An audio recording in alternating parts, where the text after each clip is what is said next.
Over the last year, I've changed a lot of things about how I live my life. I felt stuck in a loop where I was living, but I didn't feel like I had the energy that I knew I could have, which frustrated me. So I took a step back and looked at what improvements I could do to change that. The first thing I changed was starting to properly exercise 4 times a week.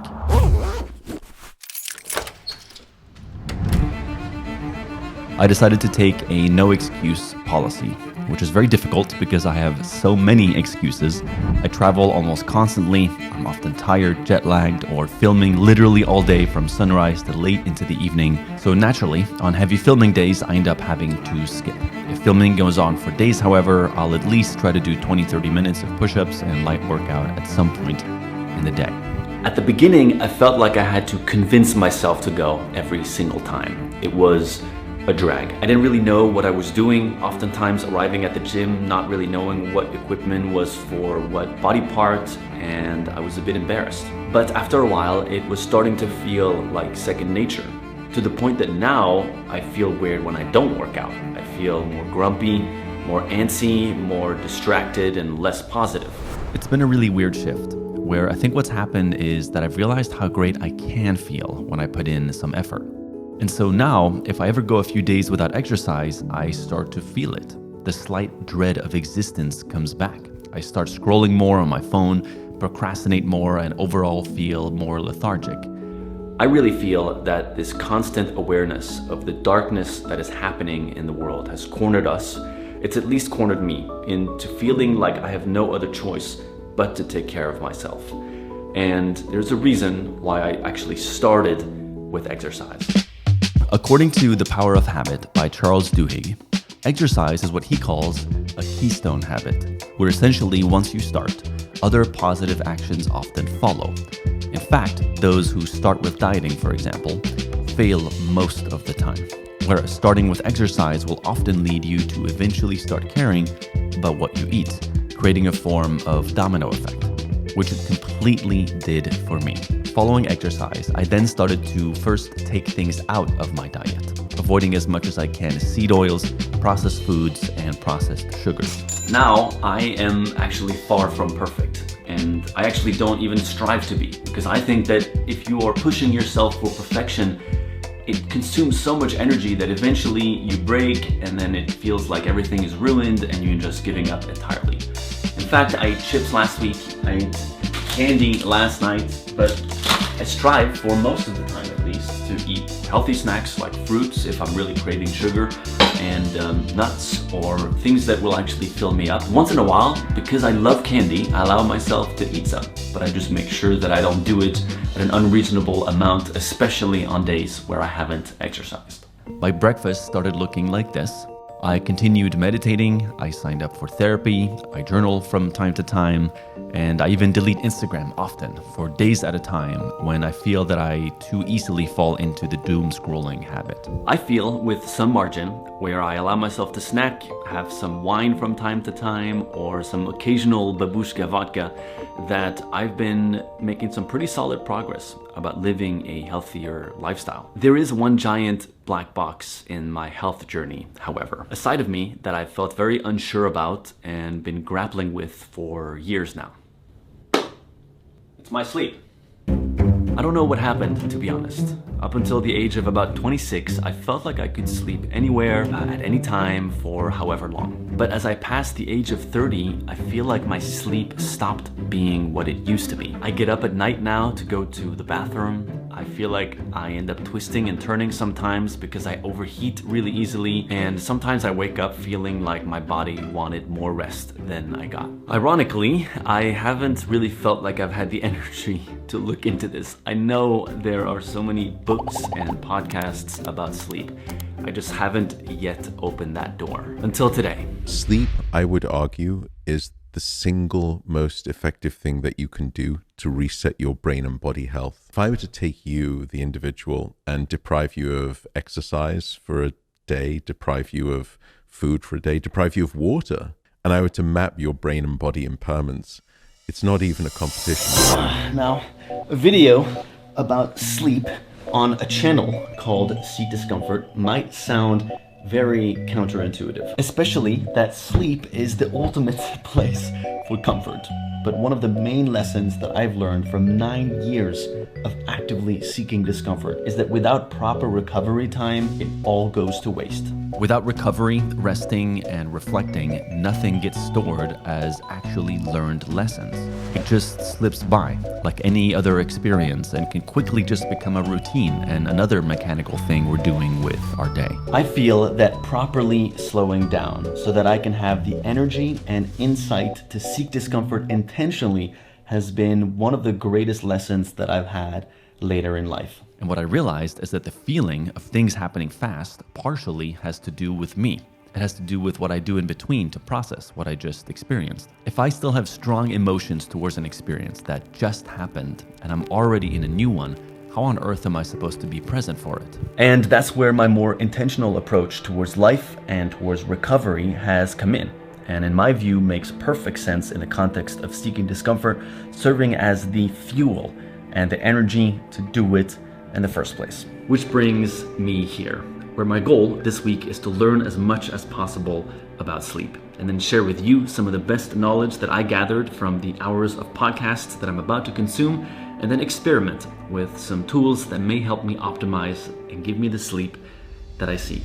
On day one, I binged everything I can learn about sleep from the top experts in the world. Decrease your temperature by, say, 1 degree or 2 degrees every couple of days, and then you can find the temperature that works well for you. And there's even technology now where there's mattress covers that can help you regulate temperature. And this is my top 7 list of pieces that I thought were important to get started with optimizing my sleep. With the first one being that most people need about 7 to 9 hours of a good night's sleep, which is probably not new information to you, but what I didn't know, however, is that everybody has their ideal sweet spot of sleep, which means that finding your sweet spot might take some experimenting and trial and error until you figure out exactly how much sleep that you need. The second is to curate your sleep environment. It is meant to be like a dark, cool cave. The goal is to make it as quiet as possible and as comfortable as possible. Some useful and accessible tools that anybody can purchase are blackout curtains, eye masks, earplugs, or a white noise machine. The third, which I was the most sad to confirm, is that coffee and caffeine in general and alcohol are not good for our sleep. So the ideal for caffeine is to stop drinking coffee about 10 hours before you plan on going to sleep. Number 4 is a proper wind down routine. Being awake is kind of like driving on a highway at 60 miles an hour, and trying to go to bed for most people, I think, is just crashing into the parking spot rather than actually slowing down, gearing down, and parking carefully and mindfully. A lot of these experts recommend stretching or some light journaling, ideally some reading, so that you just slowly transition into this state of slumber and sleep. Number 5. This is another one related to the previous one, but I felt adding it like a second pillar is important, which is to have no technology in the bedroom, which ideally includes no TV, but most importantly,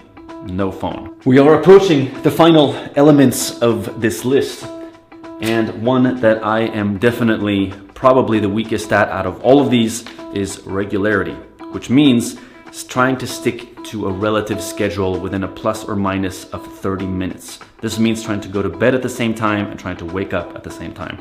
This is one of the more surefire ways that they found to make sure that you increase the quantity and the quality of your actual sleep.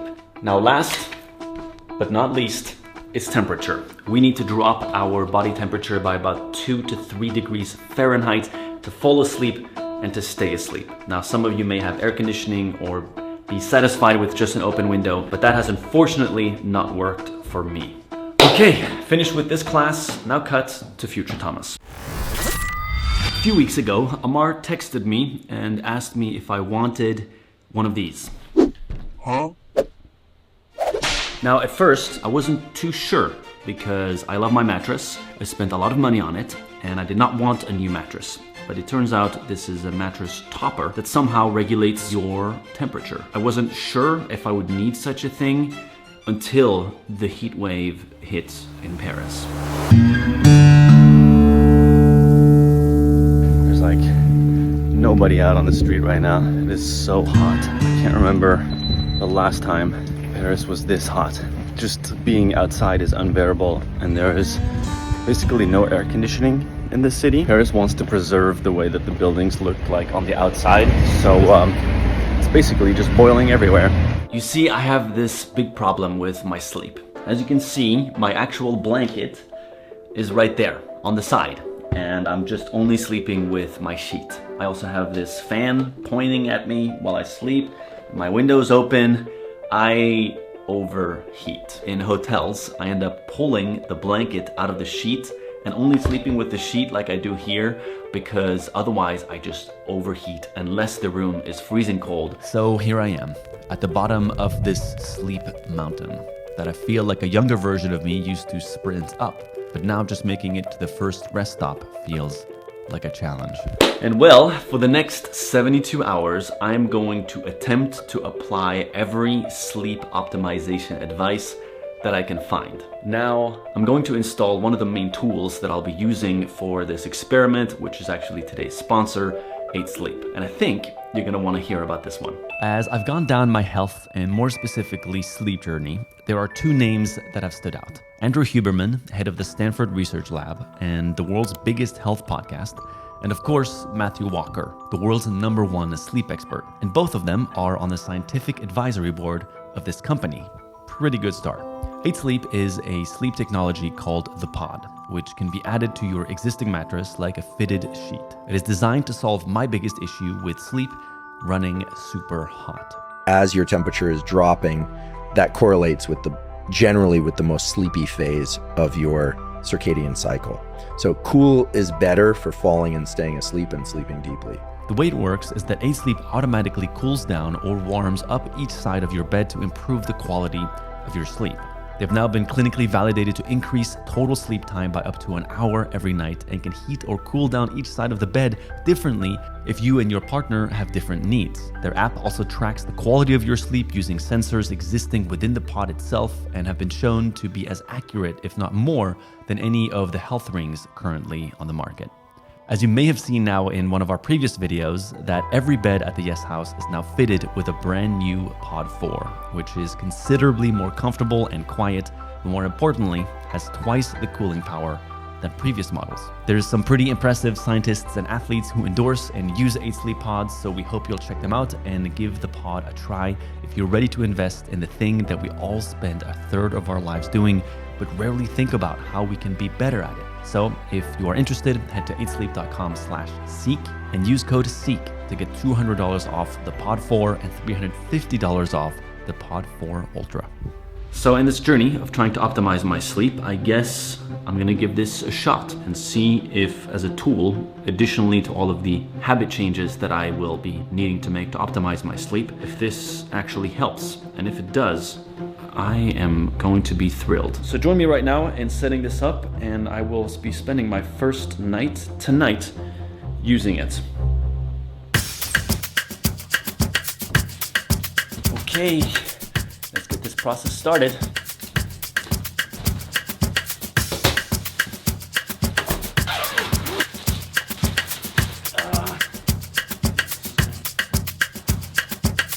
Speaking of health, I can show you what I'm cooking, because I'm cooking at the same time here. Half an avocado, I got some eggplant, some potato, and I got a nice steak. Had a really good workout. I want to make sure I get some proper protein in. I love protein. I know you love protein. I love protein too. Yeah, protein rocks. Are you guys talking about protein?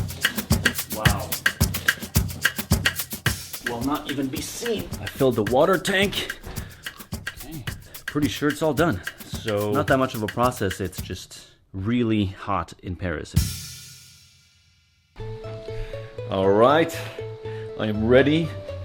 Oh, all right. Huh. Interesting. You know when you lie down in the bed and it's like, it's cold in the room and the bed is a bit cold? It kind of feels like that. But not cold where you're like freezing or anything, but it just feels like cooler. Wow, this is weird. I'm very excited to see how this affects my sleep. I also realized that there's a whole app which literally tracks how you're sleeping. You can turn the heat up and down depending on what your preference is. It knows when you're going to sleep, so it literally cools it down if that's what you want or heats it up. I'm blown away, guys. This is a wild thing to invent in this world. Okay, I will report back and we'll continue to harvest lessons from how to get great sleep this entire week. See you tomorrow. Good morning. I slept all right. To be honest, I was just kind of getting in bed and then I ended up being on my phone for like 30-40 minutes before I actually passed out. I did not overheat at all.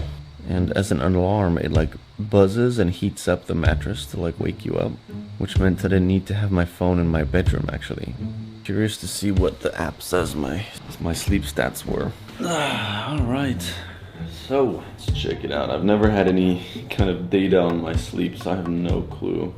Wow, it says my sleep was really good. It says the quality of my sleep was 99. Well, that's promising. Well, I wasn't expecting to start off on such a good foot. I feel like I could get an even better score, an even longer REM sleep, if I just take out this damn phone before I go to bed. That is the one main bad habit that I cannot seem to get rid of. Over the next few days, I developed a pretty solid streak of good sleep until finally feel pretty incredible right now, getting several days in a row of solid intentional sleep, and I've just opened my sleep score and I'm pretty proud of this one. It's my first ever 100. I did not expect to be able to hit 100 in such a short period of time. I feel like I thought it would take me longer, but I guess really focusing on making my sleep environment as optimal as possible, winding down. I did not use my phone before going to sleep that night. I slept a full 9 hours, which was insane. I hadn't done that in a long time. Usually in the mornings, I tend to get hot as the apartment heats up, as the sun starts hitting the building. Did not happen this time. All of these small intentional decisions of even stopping to have my coffee earlier has made a huge difference, and I feel an actual margin of improvement in my cognitive ability. Like, I feel more awake, I feel more optimistic, and I don't know how much of this is placebo. I mean, some of it maybe, but I also just can feel it in my body. Very interesting how drastic this can actually be. After this lovely record, however, I finally had some wine, and the consequences were quite noticeable. Good morning. This is a few days after my attempt to make this week my perfect week of sleep. And I had a couple of glasses of wine last night, which naturally led me to go to bed about an hour later than usual. I also woke up at the kind of regular time, which means that I didn't sleep necessarily a full night of sleep. And it's my first time where my sleep score is significantly lower than what it has been during these other days. It's at 76. Quality of my sleep was apparently lower. Less deep sleep and less REM sleep. My heart rate was also higher than usual, and yeah, clearly makes a difference.